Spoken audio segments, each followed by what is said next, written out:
Oh, Hare Krishna, Krishna Krishna, Hare Hare, Hare Ram, Ram Ram, Hare Hare. Hare Krishna, Krishna Krishna, Hare Hare, Hare Rama, Rama Rama, Hare Hare.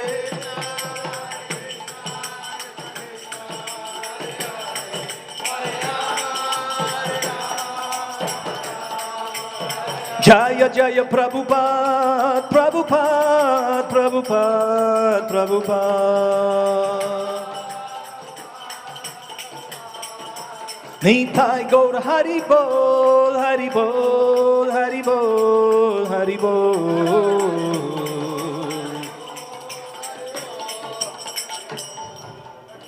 Jai Om Vishnupad Paramhamsa Parivrajacharya Stotarashat Srimad Shivayan Dvai Sabhe Charnarvinda Bhaktivedanta Swami Srila Prabhupada Ki Jai Om Vishnupad Paramhamsa Parivrajacharya Stotarashat Srimad Shivayan Dvai Bhakti Siddhanta Saraswati Thakur Prabhupada Ki Ananta Koti Vaishnava Vrinda Ki Ramacharya Srila Haridas Thakur Ki Prem Sakaho Shri Krishna Chaitanya Prabhu Nityananda Shri Advaita Gadadhar Srivasadi Gaur Bhakta Vrinda Ki Shri Shri Radha Krishna Gopinath Shyamakunda Radhakunda Shri Giriraj Govardhan Ki Brajbhumi Shri Vrindavan Dham Ki Navadvip Mayapur Dham Ki Shri Jagannath Puri Dham Ki Ganga Maiya Jamuna Maiya Ki Bhakti Devi Srimati Tulsi Maharani Ki Kalyuga Pavan Shri Harinam Sankirtan Ki Golokhera Premadana Shri Harinam Sankirtan Ki Srila Prabhupada Guru Puja Ki Samaveda Gaura Bhakta Vrinda Ki Nitai Gaur Premanandi.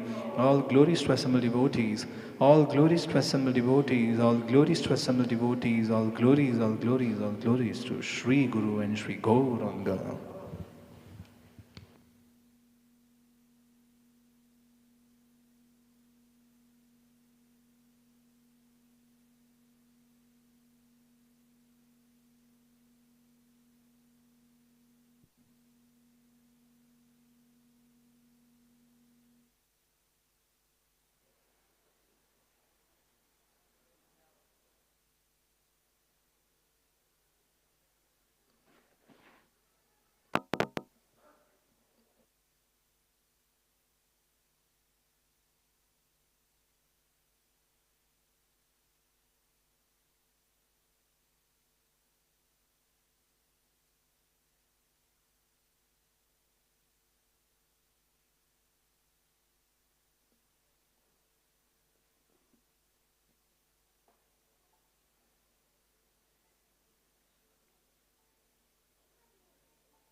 Jaya Radha Madhava Kunja Bihari Jaya Radha Madhava Kunja Hari Jaya Radha Madhava Kunja Bihari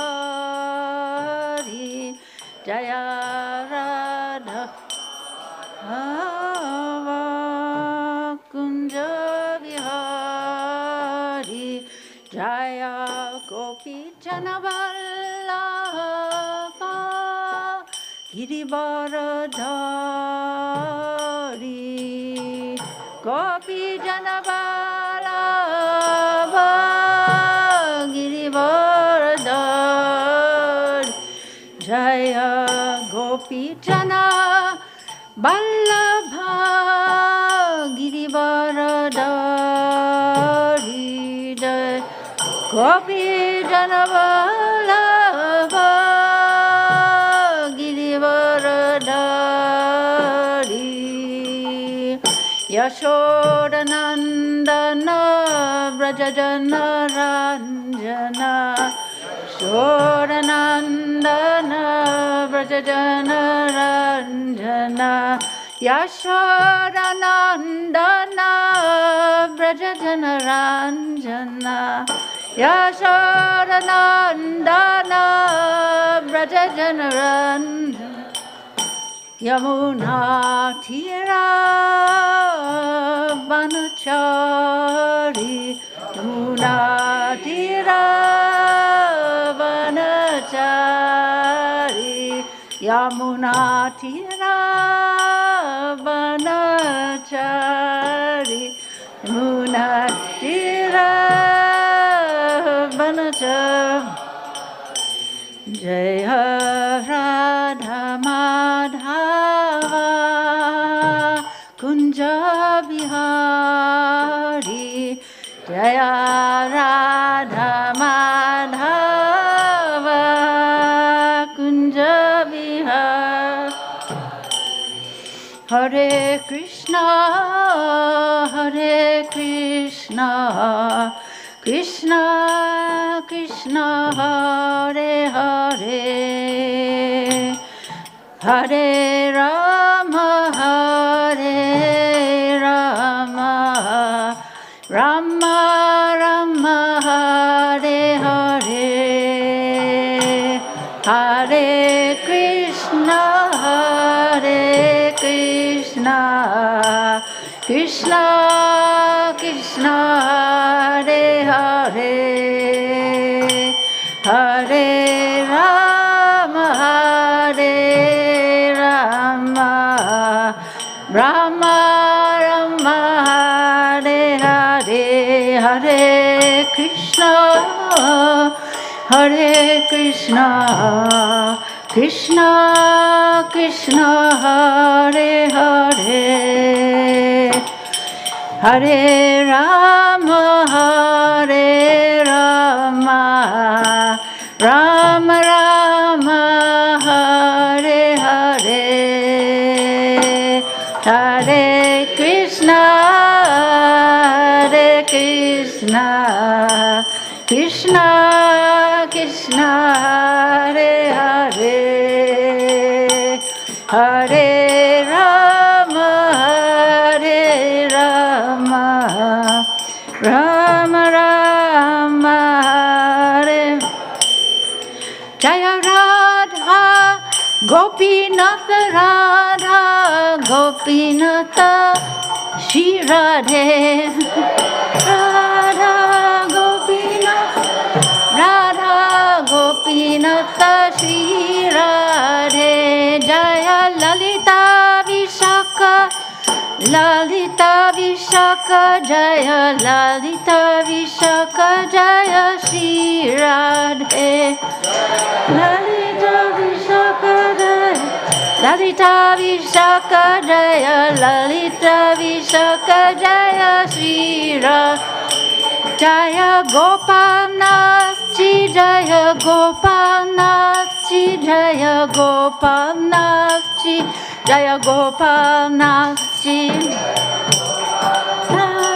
Jaya Gopinath Ji Gopinath Ji Jaya Gopinath Ji Jaya Gauranitai Jaya Gauranitai Jaya Gauranitai Jaya Gauranitai Gauranitai Jaya Gauranitai Jaya Gauranitai Jaya Gauranitai Prabhupada Prabhupada Prabhupada Jaya Prabhupada Prabhupada Prabhupada Jaya Jaya Prabhupada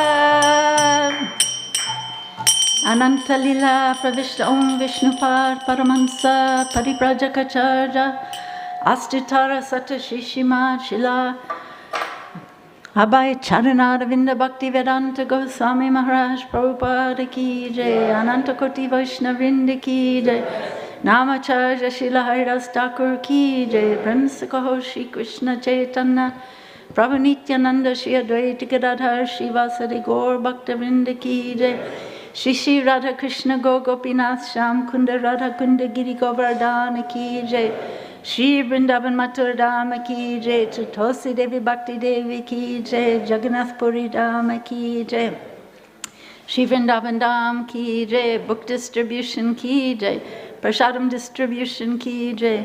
Shri Radha Gopinath Mandir ki jai. Srimad Bhagavatam ki jai. All glories to the assembled devotees. All glories to the assembled devotees. All glories to the assembled devotees. All glories to Shri Guru and Shri Gauranga. All glories to Srila Prabhupada. Namam Vishnu Padaya Krishna Prasthaya Bhutale Srimad Bhaktivedanta Swamini Namaste Saraswati Devam Gauramani Pacharani Visheshas Paschatare Tarne. Om Namo Bhagavate Vasudevaya. Om Namo Bhagavate Vasudevaya. Om Namo Bhagavate Vasudevaya. Om Namo Bhagavate Vasudevaya. Om Namo Bhagavate Vasudevaya. Om Bhagavate Vasudevaya. Reading from Srimad Bhagavatam, Canto 3, Chapter 3, texts number 4 and 5. This chapter is called The Lord's Pastimes Out of Vrindavan. And thank you so much for inviting me to speak. I'm so grateful to be here with all of you and grateful for this chance. Today is Ekadasi. Ekadasi is a Devi. She's a goddess and she's called the mother of devotion. So I hope she will give birth to a lot of devotion in all of our hearts today, if you try to listen closely. Okay. Narayanam namaskritya, Narayanam namaskritya, Naram chaiva narottamam, Ram chaiva narottamam, Devim saraswatim vyasam, Vim saraswatim vyasam, Tato jayam mudirayed, jayam mudir. Nasta prayeshu abhadreshu, nityam bhagavata sevaya, bhagavati uttama shloke, bhaktir bhavati naistiki. So this is verse number 4.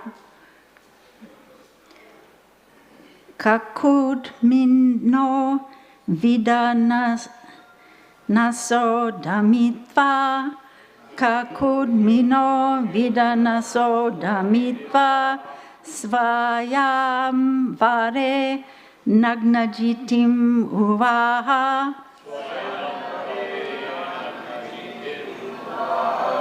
Tadbhagnamanam apigridyato gyan.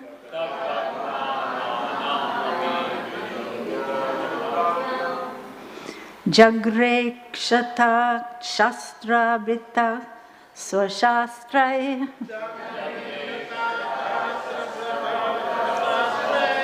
Kukudmino vidha naso jamitva.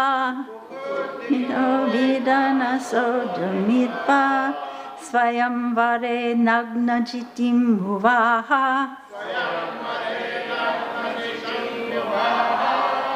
Tadbhagnamanam apigrinyato gyan. Jagnekshata shastravrita swashastrai.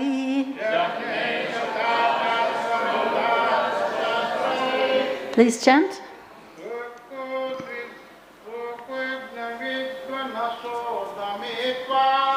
Kudmino vidana sodamidva.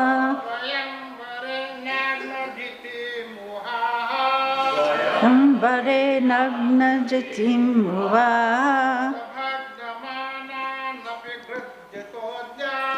Tadbhagnamanam apigridyato gyan.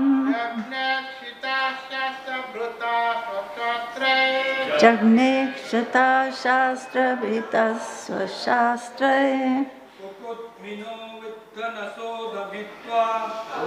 Mino vidana sodamitva.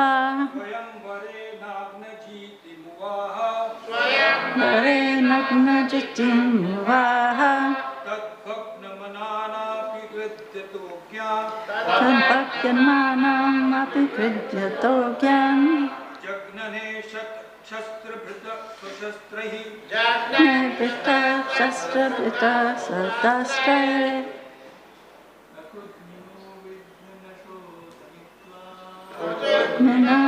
Dharma Surya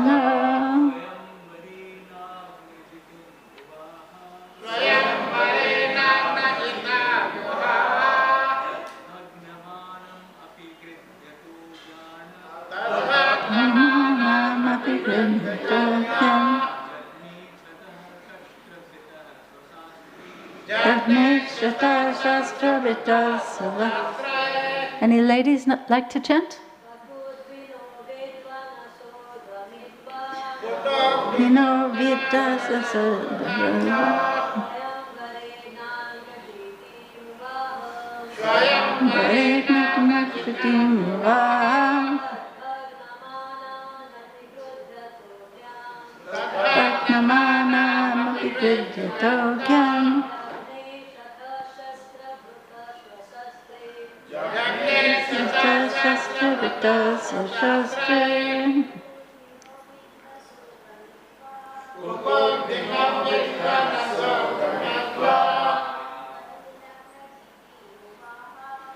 Yam Vare Nagna Jatim Sava Mana Mabigritogyan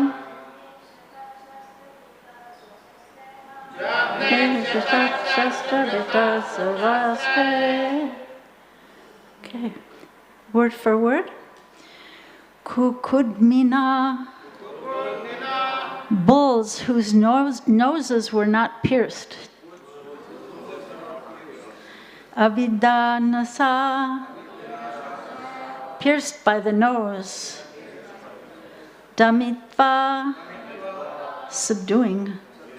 Swayamvare, in the open competition to select the bridegroom. Nagnajatim, Princess Nagnajiti. Uvaha, married. Tat Bhagnamanam. In that way, all who were disappointed, Api, even though, Grayataha, wanted, Agyan, the fools, Jagne, killed and wounded,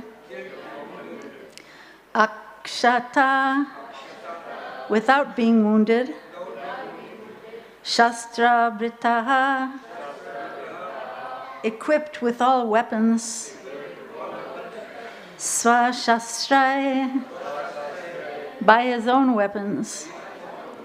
Translation: by subduing 7 bulls whose noses were not pierced, the Lord achieved the hand of Princess Nagnajiti in the open competition to select her bridegroom. Although the Lord was victorious, his competitors asked the hand of the princess, and thus there was a fight. Well equipped with weapons, the Lord killed or wounded all of them, but he was not hurt himself. Please repeat. By subduing 7 bulls whose noses were not pierced, the Lord achieved the hand of Princess Nagnajiti in the open competition to select her bridegroom. Although the Lord was victorious, his competitors asked the hand of the princess, and thus there was a fight. Well equipped with weapons, the Lord killed or wounded all of them, but he was not hurt himself. Can I ask where this family is from? Where are you from? Yeah. Yeah, what's your name? Baladev. And you live in Brazil. So you all speak English or Portuguese? English? Okay.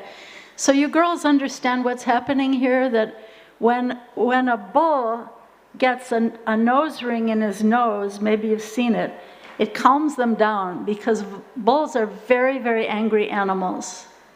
So when they get a nose pierce, then it calms them down. So these bulls did not have pierced noses, and Krishna defeated them and won the hand of the fortunate princess. So you following the story? Okay, so now we go to the next verse, because there's a purport by Srila Prabhupada. Text number 5. Just to please his dear wife, the Lord brought back the parijata tree from heaven, just as an ordinary husband would do. But Indra, the king of heaven, induced by his wives, henpecked as he was, ran after the Lord with full force to fight him. So we're going to talk about being henpecked and also being a fool. Okay, purport by His Divine Grace Srila Prabhupada. The Lord once went to the heavenly planet to present an earring to Aditi, the mother of the demigods, and his wife Satyabhama also went with him. There is a special flowering tree called the parijata, which grows only in the heavenly planets, and Satyabhama wanted this tree. Just to please his wife, like an ordinary husband, the Lord brought back the tree, and this enraged Vajri, or Indra, the controller of the thunderbolt. Indra's wives inspired him to run after the Lord to fight, and Indra, because he was a henpecked husband and also a fool, listened to them and dared to fight with Krishna. He was a fool on this occasion, because he forgot that everything belongs to the Lord. There was no fault on the part of the Lord, even though he took away the tree from the heavenly kingdom.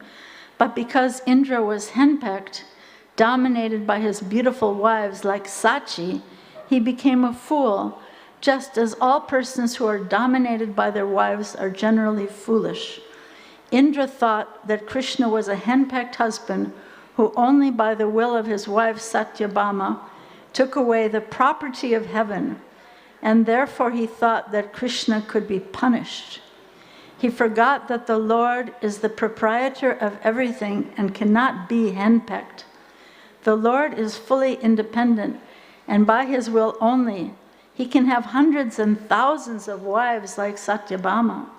He was not therefore attached to Satyabhama because she was a beautiful wife, but he was pleased with her devotional service and thus wanted to reciprocate the unalloyed devotion of his devotee.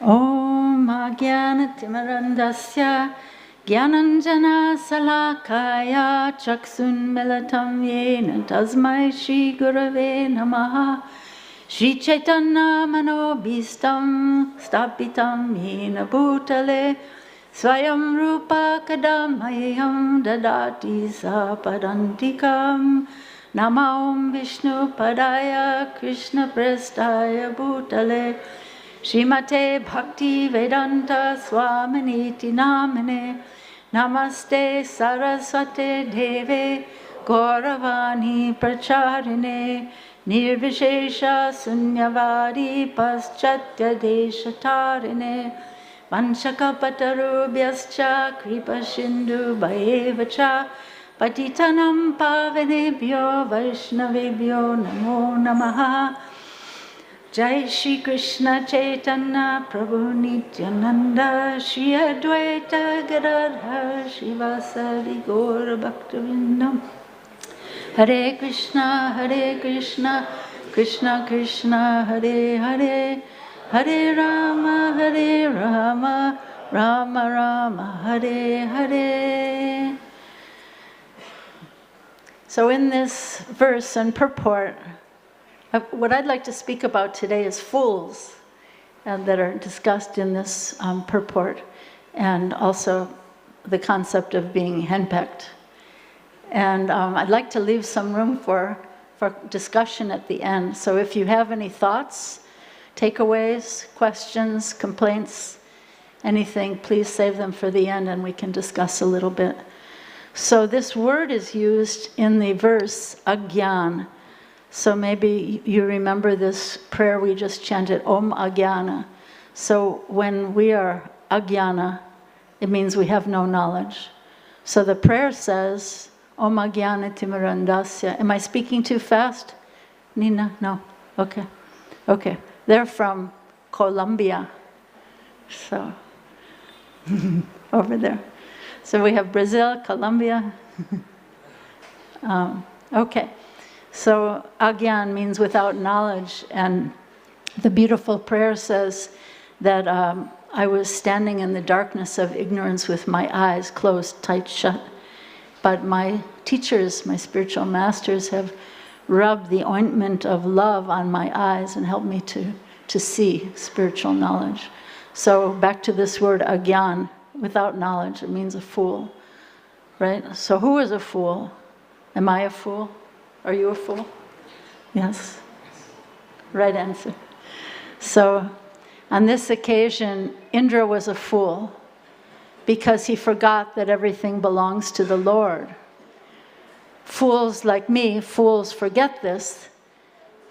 Minute to minute, every day, minute by minute, I'm forgetting that everything belongs to Krishna.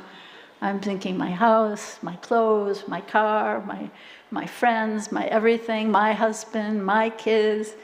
It's all mine, but I'm forgetting moment to moment that everything belongs to the Lord, so therefore I'm a fool.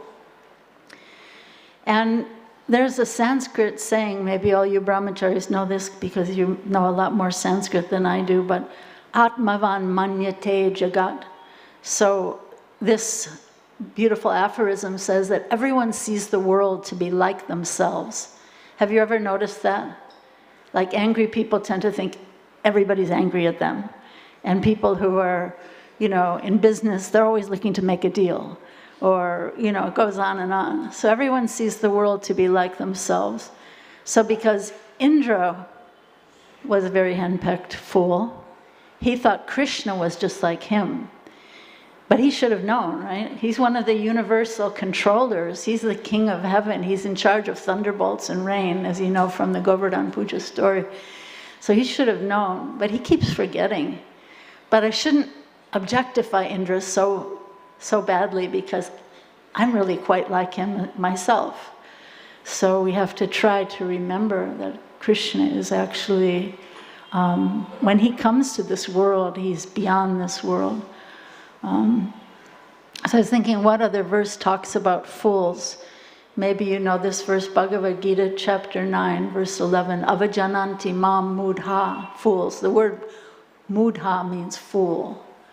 Avajananti mam mudha manusim tanma ashritam param bhavam ajananto mamabhuta maheshwaram.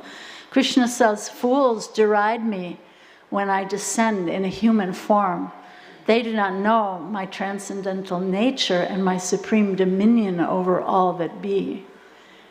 Yeah, so this is the state of foolishness in this world. Krishna comes to this world. There's a beautiful, other beautiful saying in Sanskrit that, you know how sometimes the moon is reflected in the water? If you see a lake or an ocean, sometimes the moon is reflected. So there's this Sanskrit aphorism that says that, is this ringing? Yes. Is that better? It's all right? Okay. It says that when the moon is reflected on the water, sometimes the little fish think the moon is one of them. Right? So when Krishna comes to this world, people think that he's under the laws of material nature, that he's a common man. But he's the Supreme Personality of Godhead. He conducts creation, maintenance, annihilation in the cosmic manifestation. So how can he be ordinary, right? Although he likes to play in human-like pastimes, like this one, right? He likes to play like he's being controlled by his wife. So Indra, as a fool, is seeing Krishna to be like himself. Krishna is posing as a henpecked husband. Krishna likes to pose as a coward, running away from the battlefield. He has a famous name in Gujarat. They actually worship Krishna. I love this temple, Dakor. Any of you been to Dakor? Yes. So nice. Are you from Gujarat? No. But you've been to Dakor? He's got those beautiful black eyes. Yes. He's like a lotus. And so he's worshipped for running away from the battlefield. Rancho Rai, yeah. One thing I like about that temple is all the men are making garlands along with the ladies. Wow, very nice. But or when he's Arjuna's chariot driver. A driver is a servant, right? The passenger is telling the driver where to go. So Krishna likes to play like that Arjuna, his great devotee Arjuna, can tell him what to do. So these are his charming pastimes. So another thing about being a fool, remember Lord Chaitanya told Prakashananda Saraswati, when Lord Chaitanya went to Benares or Varanasi, the impersonal sannyasis were all gathered together, but Lord Chaitanya didn't like to hang out with them. And but he got an invitation, so he thought this is an opportunity to try to teach them a little proper philosophy. So when he went there, he washed his feet, because in India it's pretty dusty, so people like to wash their feet before going into the temple. There's no foot wash here though, right? I haven't seen one. But anyway, so he was sitting there in that kind of considered dirty place where people wash their feet. And the head of all of those sannyasis, impersonalist sannyasis, came to Lord Chaitanya and said, well, first of all, the impersonal philosophers, they're seeking to merge into Brahman, the light, the Brahmajyoti. So when they saw Lord Chaitanya sitting there, he was manifesting this dazzling light of Brahman coming from his body. And this is the goal of their practice. So they all really, really got attracted just seeing him, yet he's sitting there in this kind of dirty place. So the head of all the sannyasis went to him and said, why don't you join us? Why do you stay away from us? Why are you sitting in this dirty place? And he took him by the hand and said, please come and sit with us.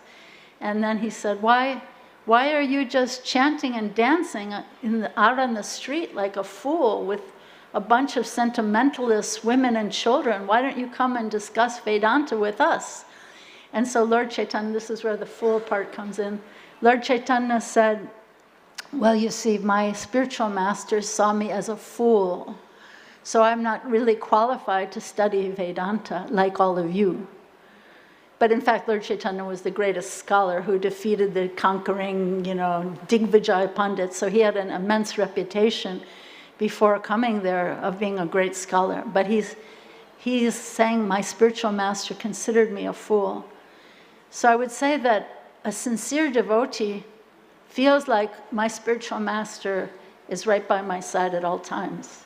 So if my spiritual master, and also a sincere devotee, has humility, so if my spiritual master considers me a fool, then I should consider myself a fool in all circumstances, because my spiritual master is always right by my side.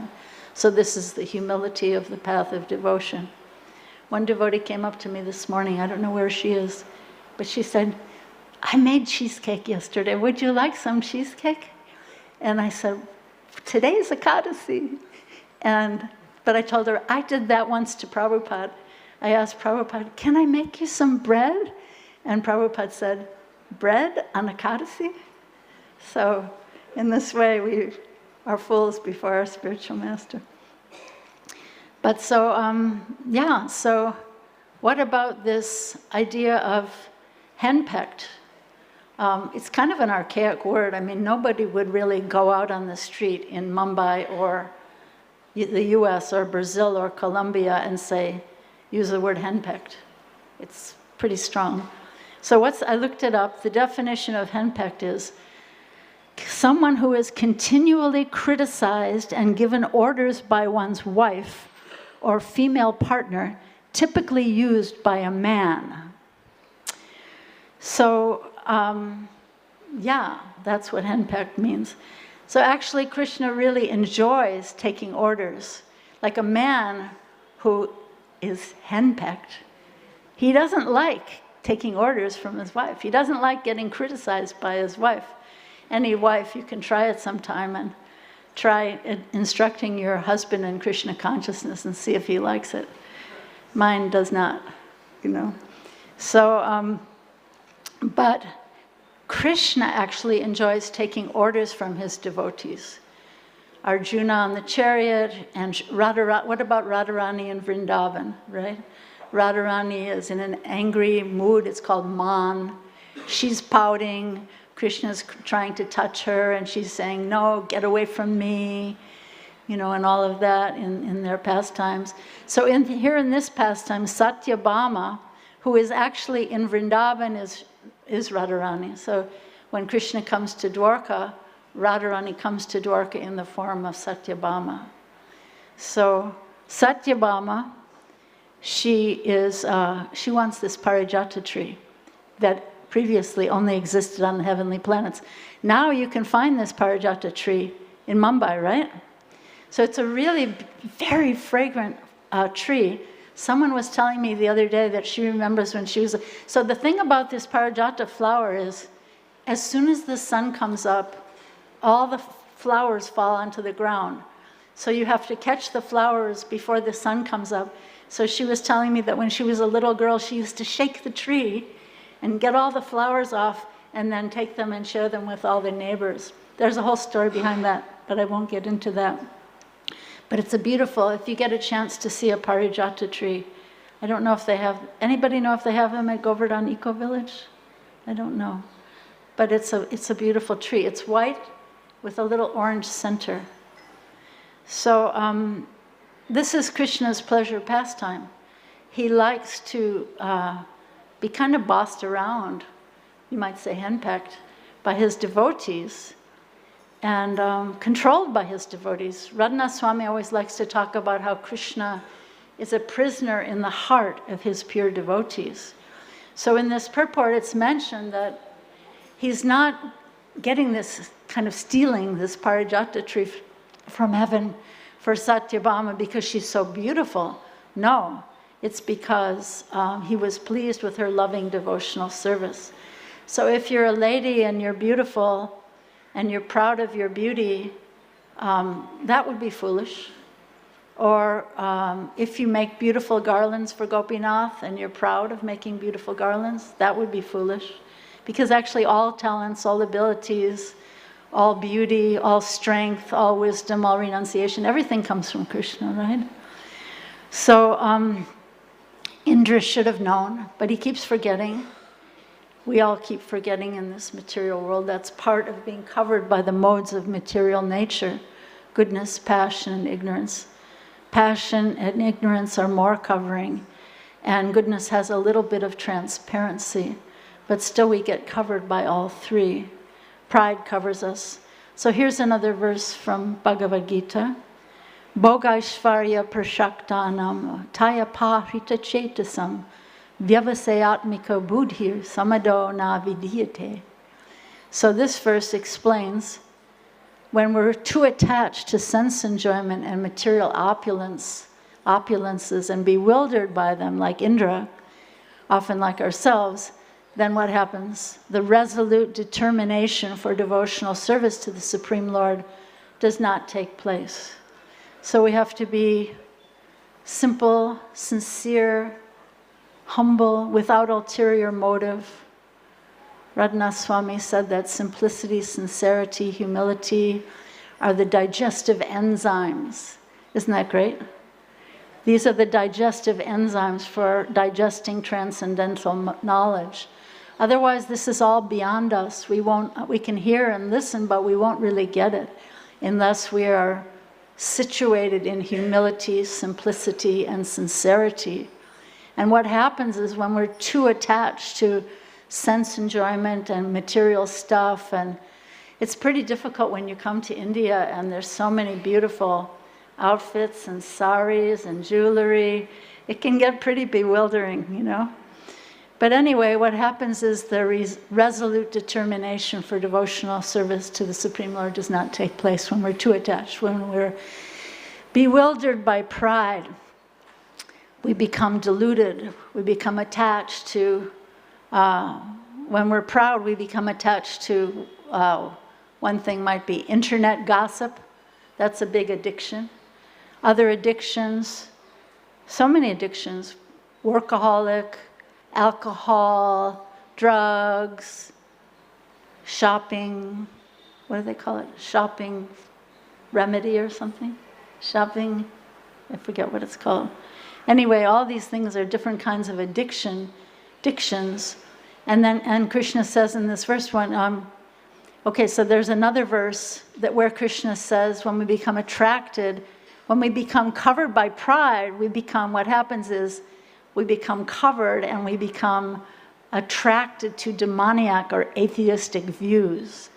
And then he says, in that deluded condition, our hopes for liberation, our fruitive activities, and our culture of knowledge are all defeated. That's a really, really heavy verse if you want to look it up, 9th chapter, Bhagavad Gita, verse 12. But what's even more heavy is what Srila Prabhupada says in the purport. He says, listen to this. Okay, hold on to your seat.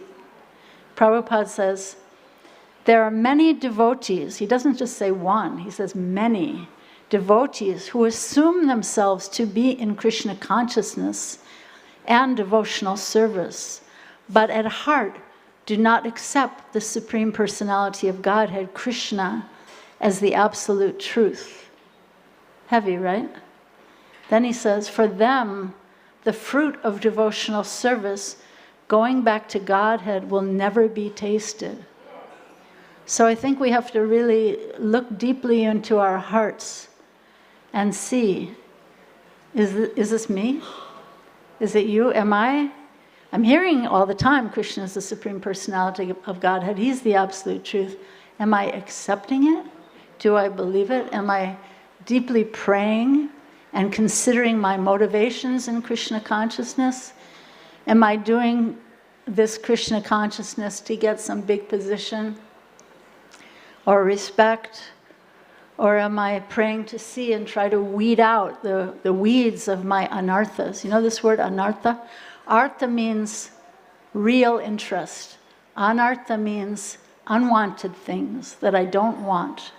So these weeds in the heart are called anarthas. These are the things that block my devotional creeper from blooming with beautiful fruits and delicious fruits and fragrant flowers like the parijata.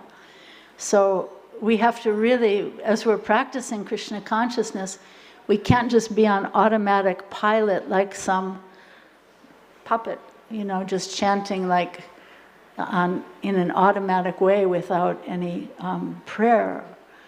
So we have to be really looking into our hearts. And what happens is when we're doing devotional service, serving the deities, chanting the holy name, doing kirtan, what happens is we start to see, Krishna helps us, things start to bubble up and we start to see what we're doing wrong. So we're not supposed to just stuff it back down and pretend. We're supposed to really look, like take a microscope to it and really look. What is this that's in my heart that's blocking my devotional service? Why am I not making proper advancement in Krishna consciousness? So this is the mercy of the holy name when those realizations come up, and those are times when we have to pay special attention. So yeah, am I thinking I'm becoming liberated, but because I have an impure mentality, which is called in Sanskrit avasudha buddhayo, and I have my imagined superiority.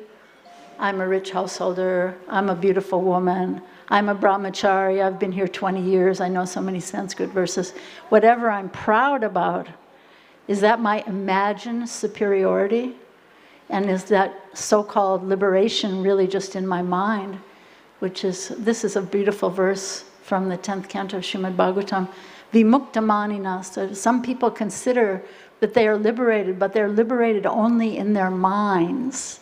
Why? Because their intelligence is impure, avasutta buddhaya. Why? Because we haven't taken proper shelter of Krishna's most merciful lotus feet. So this Krishna consciousness process is meant to be a deep introspection. It's supposed to be, I've been reading, there's a beautiful new book. Tulsi Press is based here, right? Tulsi Press is based in Mumbai. So it's a reflection on the prayers of Kunti Devi and by Bhakti Vigyan Maharaj. And he talks about how we need to have a gratitude sadhana, a gratitude practice. So when I sit down to chant, or when I do any service, I should be thinking with deep gratitude, thank you, Prabhupada.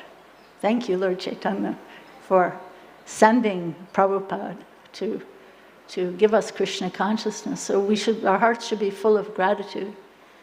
Radha Swami says, without gratitude, love is impossible. And gratitude is, again, like I mentioned, those digestive enzymes. Gratitude is also like a fertilizer that fertilizes the seeds of bhakti in the heart.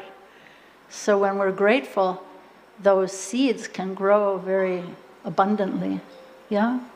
So the real question that I think we need to ask ourselves is, what am I holding as the real treasures in my heart? What's my real treasure? Or what are my real treasures? My box of gold jewelry at home that I hope doesn't get stolen, my 100 saris in my closet, what are brahmachari's treasure? All my Sanskrit verses that I've memorized, or maybe for guys it's a fancy car. So what are the real treasures that I'm holding as treasures in my heart? Kunti Devi calls Krishna, she calls Krishna a certain name, Akinchana Vitaya, which means that Krishna is the property of the devotee who considers that he has no other cherished property. So you may have a lot of property, like Maharaj Ambarish, right? He was a great king. He had a lot of stuff and a whole kingdom, but he was not attached to anything. He was attached to Krishna. So that's what we have to be looking at. Not that we all have to, throw our clothes in the fire and wear a loincloth and be a beggar. No, we can have stuff, but we have to know that my real treasure is Krishna, right? So my real cherished property is Krishna. Krishna is called the beggar's treasure. So one who has a secret treasure house in the lotus feet of the Lord, right? But if we're fools, we're intoxicated, inebriated by high birth, power, wealth, high education, beauty. Another verse of Kunti Devi, Janmaishwarya Shruta Shribir, Edamana Madakpuman, Naivarhatya Bidatum Vaitam Akinchana Gosharam.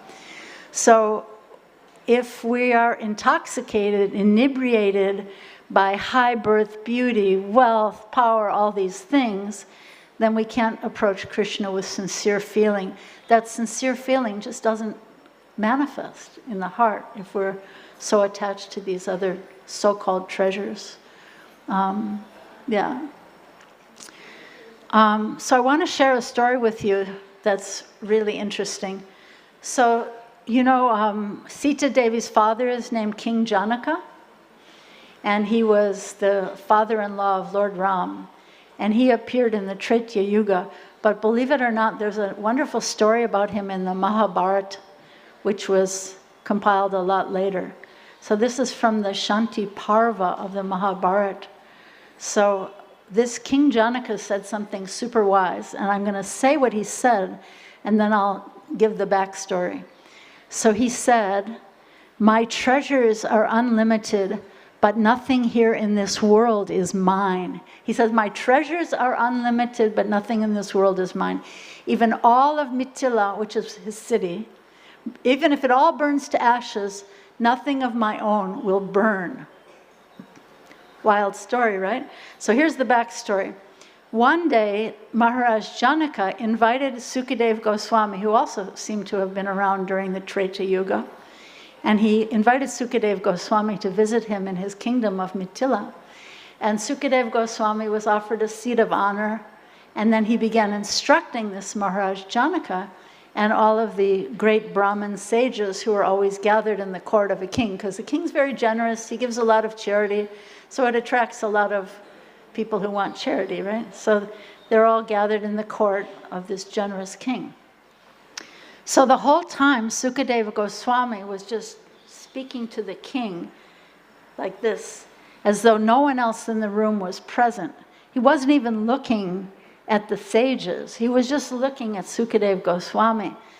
So these sages, because they had pride in their hearts, they were getting a little offended by Sukadeva Goswami's kind of ignoring them. And they were thinking that this guest, Sukadeva Goswami, he's trying to court the favor of the king to get some kind of generous reward or donation. And so Sukadeva Goswami, you've got to watch out for holy people who are so advanced like Sukadeva Goswami, because they can read your mind. So a good thing is to just assume that everyone you're talking to can read your mind.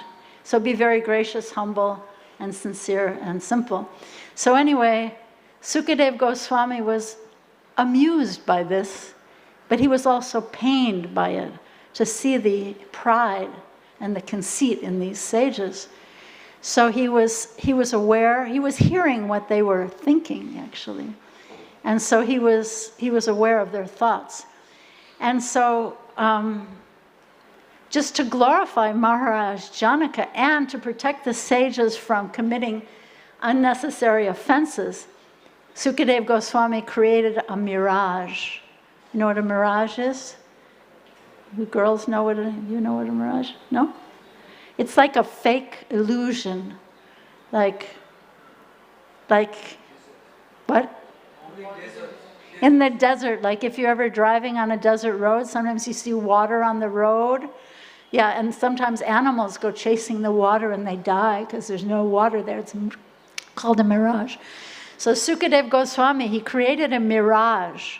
And suddenly in this palace room, imagine if it happened here, the whole room filled up with this thick, acrid, choking smoke, filled the whole palace room, leaving no air to breathe.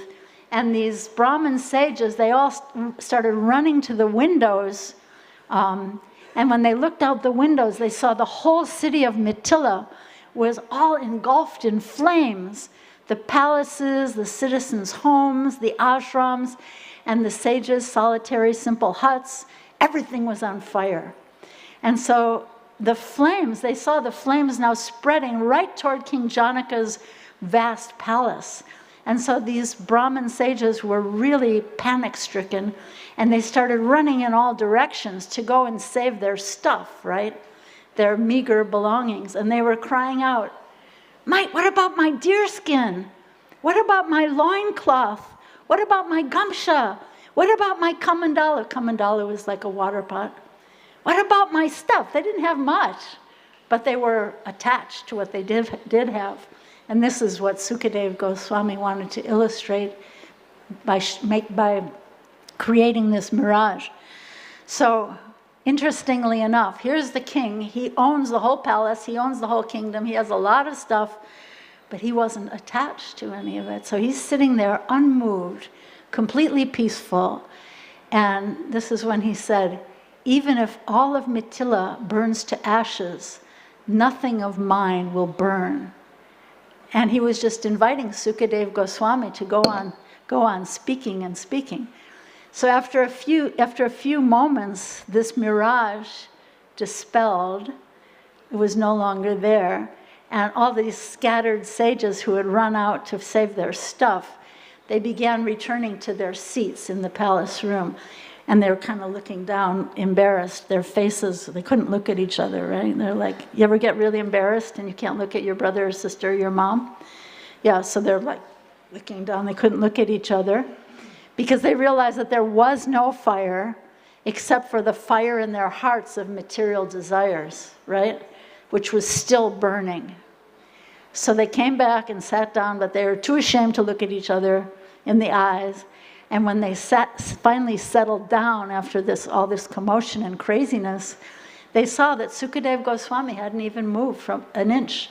He was still sitting there instructing Maharaj Janaka. And both of them were completely undisturbed in their discussion. Amazing, right? And again, that's when King Janaka said, my treasures are unlimited, but nothing here in this world is mine. So in other words, where were his treasures? They were all inside his heart, right? Even if all of Mithila burns to ashes, nothing of mine will burn. So, okay, so let's go back to henpecked. What about for a man being henpecked or being bossed around by his wife? Or on the other hand, what if the wife is bossing the husband around? That would be bad also, right? one is not better than the other. They're both bad. You agree? Okay. You girls agree? Okay. So here's what Prabhupada's guru, Srila Bhaktisiddhanta Saraswati Thakur, said on this topic. He wrote an essay that was published in his Harmonist magazine, and it was called Relations Between the Sexes. And you can imagine he wrote this probably over 100 years ago, like maybe 1920s, 30s, something like that. So here's what he says. His English is a little bit academic, so try to listen closely. I'll try to read slowly. So he's talking about the Grihastha ashram, or married life in Krishna consciousness. So he says, the cardinal principle of Grihastha ashram is that no one may be the owner of any property or service of another. Everyone is only a servant whose activities are ever in the service of the Lord. Similarly, the sole object of everyone's service as the only master, only friend, only son, and only consort is Krishna, right? Then he says, marrying and giving in marriage do not give rise to any rights of a master, either to the husband or to the wife. Men and women are joined in wedlock for the purpose of serving each other in the performance of the joint service of Krishna. This is revolutionary talk, I think. Yeah. Sometimes people think I own my wife. She's my slave, kind of, right? Or a woman might think that about her husband, right? Okay. The wife is not an object of enjoyment of the husband, nor vice versa. They do not marry for gratifying their sexual appetite. They marry for pleasing the Lord, not for pleasing themselves. They choose for their partners only such persons who serve God better than themselves. They offer themselves to be accepted by their partners for the favor of being allowed to share in their superior service of Hari. Neither the husband nor the wife should claim the services of his or her partner on their own account. Both of them are only to offer their services if and when their partner is pleased to permit them to share their service of Hari. None of them can force their partners to serve them. Then he says, this system of household, you following this? Okay. This system of household discipline has its roots in the joint worship of the household deity by all members of the household. Isn't it beautiful here in the morning when so many people come from half an hour or an hour away or down the block or whatever just to worship Gopinath, and everyone's so happy offering flowers? Yeah, so that roots us in the service of the Lord, right? So then he says, the reason why the Guru does not ordinarily ask any person to enter the state of wedlock is that it is very rare to find anyone in this world who is willing to regard his or her wife or husband as worthy of his or her unconditional services. This is, however, exactly the only relationship between husband and wife that alone can be sanctioned by the Guru. What do you think? Quite revolutionary, huh? Spoken in maybe the 1930s or 1920s. So in conclusion, we talked about fools. We don't want to be fools, but we should always remain a fool before our spiritual master, who is always sitting by our side. So we should think of ourselves as fools, but we shouldn't actually be foolish and do stupid things, right? So that's one thing. Another point is that Krishna is never one of us, although he does enjoy exchanging love with his dearmost devotees, playing in human-like pastimes. Krishna is always Bhaktaram Yagyatapasam Sarvaloka Maheshwaram Suhridam Sarvabhutanam Gyatvamam Shantim Urchiti. So he's always the supreme enjoyer, the supreme proprietor of everything. And guess what? He's our friend. So he's the most powerful, but he's also the most merciful at the same time. So who else should we worship but Krishna, right?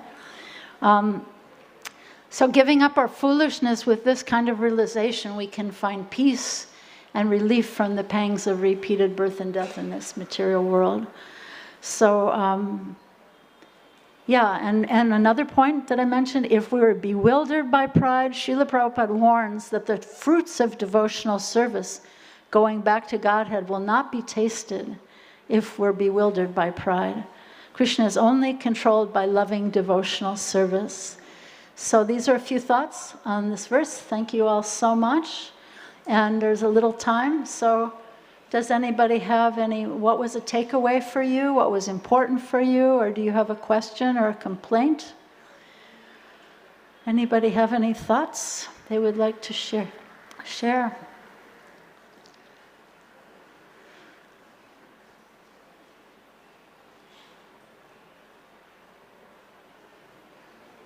Yes.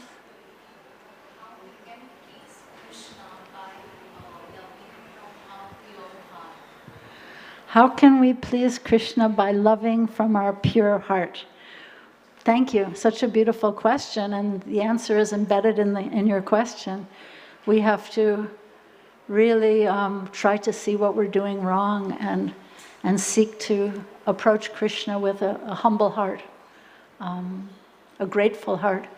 There's one beautiful poet from the UK, William Blake. He said, "A grateful heart is heaven itself."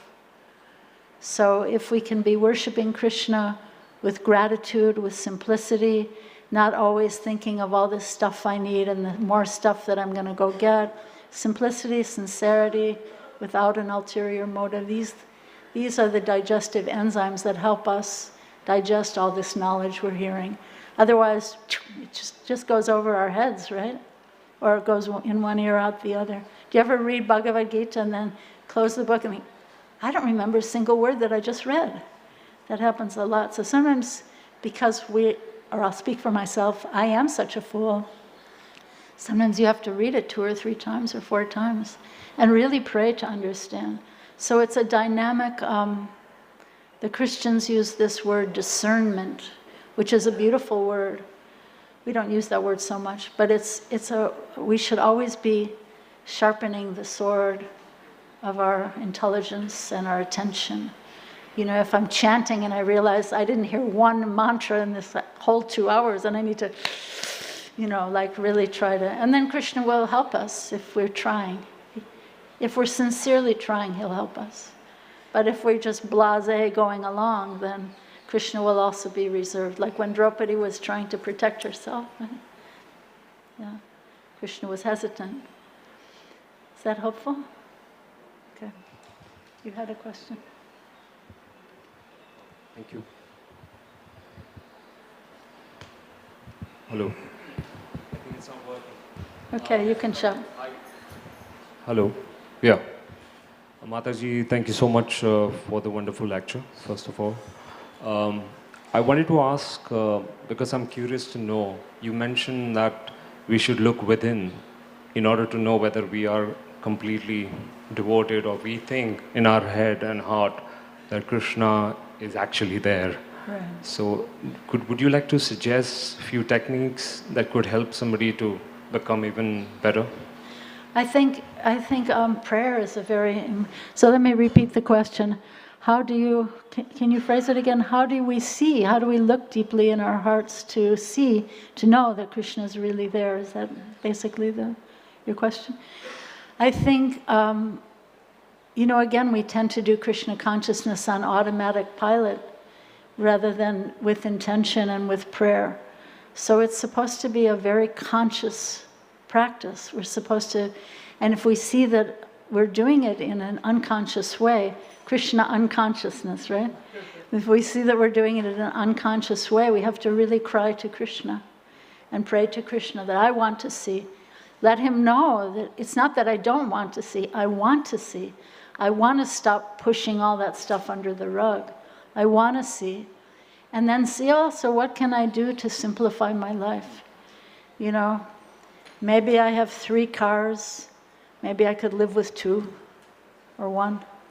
Maybe I have 100 saris. Maybe I could give some of them away. whatever it is, it's not the stuff, it's the attachment to the stuff. So pray to Krishna to see, show me what I'm doing wrong. Because, I always had this question, who really cleans the heart? Do we clean the heart ourselves, or is it Krishna? Remember the story of Lord Chaitanya in the Gundicha Mandir?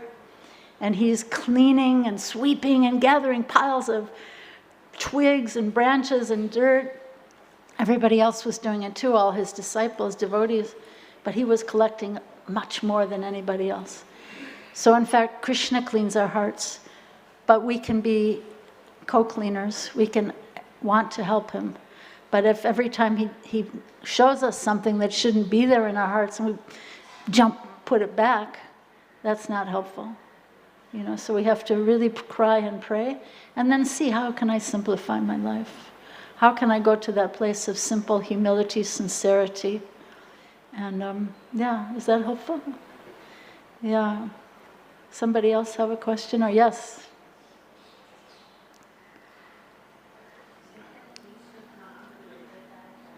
We should not be bewildered by. Radha Swami always likes to joke that there's a room full of 1,000 software engineers and nobody can get the microphone to work. Do you ever hear him laugh about that? You said that we should not be bewildered by our pride, but then there are so many impulses and distractions. So how to not do that? Right. I think it's a constant endeavor. It's not as though, okay, I cleaned my heart yesterday, or I cleaned my heart this morning by chanting a few rounds.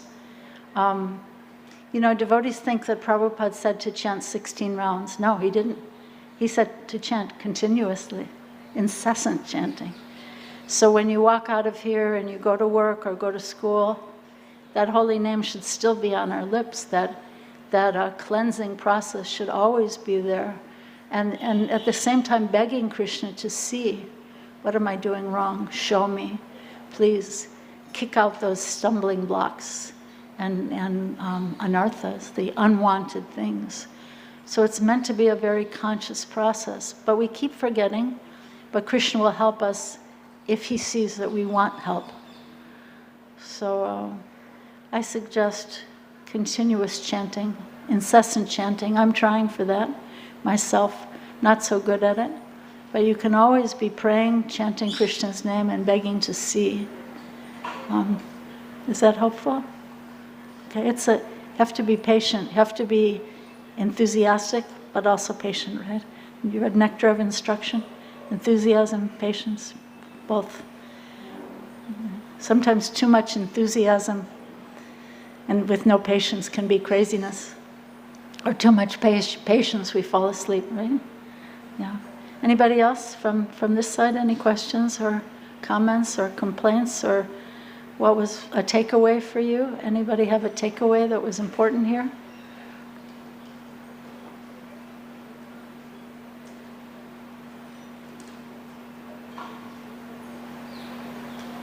Someone have? Yes. It's always nice when the women have more questions than the men, I think. Hare Krishna, Mataji. Usually they're so quiet, so thank you for asking questions. Thank you so much, Mataji, for the very beautiful lecture. Mataji, one question was that as you said that Mahaprabhu also said feel, and we also should feel that the spiritual master is also right by our side. So how do we realize this theoretically, like I say, but how to understand and feel every moment that spiritual master is with me? That would be a function of being conscious, right? And it would be a function of being grateful, right? If I'm taking everything for granted, intoxicated by Janmaishwarya Shruta Shribir, if I'm intoxicated, then gratitude is off my radar. Appreciation is off my radar. So to be conscious, it's a function of gratitude and prayer. Gratitude is like the midpoint between spirit and matter. If we can become grateful, we start to delve into the realm of the spirit, because all of the prayers, all of the appreciations of Krishna in Srimad Bhagavatam, about Arjuna's appreciation of Krishna in Bhagavad Gita. This is all out of gratitude. We don't use the word gratitude so much, but it's actually the midpoint. If we can become gratitude, then we're entering the realm of the spirit. And we can start with something very small. You know, when you come into the temple to offer your obeisances, you can say, "Thank you, Prabhupada. Without you, I would have just been going on in a mundane life, you know, no matter where we're from." So, yeah, gratitude, becoming conscious. I wanted to say one other thing. Any other questions or comments or anything? I know everybody likes to hear stories of Prabhupada, so I was thinking, is there some story of Prabhupada about pride? So if you listen to Prabhupada's room conversations, sometimes you hear him say under his breath, very quietly, I think this is a Bengali saying, but he'll say, "Big monkey, big belly." So the whole saying is, it's a little archaic, so let me say it for you. It's about Hanuman, right? So, big, big monkey, right? He's big. Big, big belly. So the point is someone's imitating Hanuman. Maybe he's got a big belly. But if he tries to jump over to Sri Lanka, Ceylon, the old name for Sri Lanka, Ceylon jumping, melancholy. So if he tries to jump to Sri Lanka like Hanuman, he will be melancholy, he will be defeated. So Prabhupada used to use this phrase talking about his big men. You know, sometimes you hear him saying in these room conversations, "Big monkey, big belly." You know, and he's making fun of someone who's in his service who's become a little puffed up or proud. Yeah, so I just wanted to share that. Any other points, questions, comments, complaints, takeaways? Anything you don't agree with? Okay, thank you all so much for being here. Hare Krishna. All glories to Srila Prabhupada.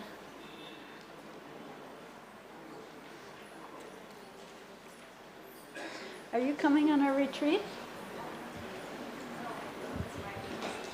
It's what? Oh, where are you from? Oh, you live here. So this is your first time to this temple? Wow. Hare Krishna. Oh, So we are thank very you. grateful to you, What's your Mataji, name? for your wonderful class today. Beautiful name. Thank you. So let us heartfelt gratitude to Mataji by loudly chanting 3 times. Hari Bol. Hari.